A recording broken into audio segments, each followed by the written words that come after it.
Thank you for joining us. The race to 2024 is underway here in Iowa. Many Republican presidential candidates and hopefuls were at the state fairgrounds earlier today. It's where Senator Joni Ernst held her annual roast and ride. KCCI's Kayla James was there as hundreds came out. She joins us live from the fairgrounds. Kayla?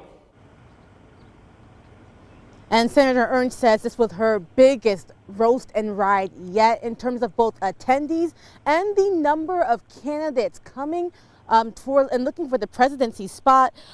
People were here, hundreds of people, if not even 1,000 inside one of the fairground buildings today. Some people tell us they either want to hear a specific candidate or get to know where a few stand.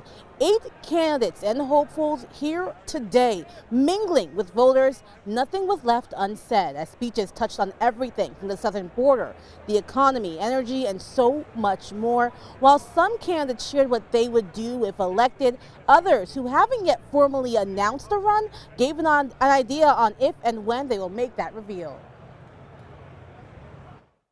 And I don't have anything to announce today, but I can tell you, when I got time to announce come this Wednesday, I'm announcing in Iowa. We will wage a war on the woke. We will fight the woke in education. We will fight the woke in the corporations. We will fight the woke in the halls of Congress. And everyone who took the stage today spoke for at least 10 minutes. We'll have a full recap tonight on KCCI 8 News at 10. Live in Des Moines, Kayla James, KCCI 8 News, Iowa's news leader.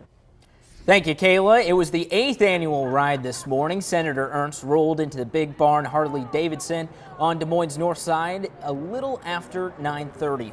Former Vice President Mike Pence joined her for that ride with a few hundred others. We spoke with a voter who says events like the roast and ride are a vital part of the political process in Iowa. They have to be here. Somewhere along the line, they're going to be face to face with us.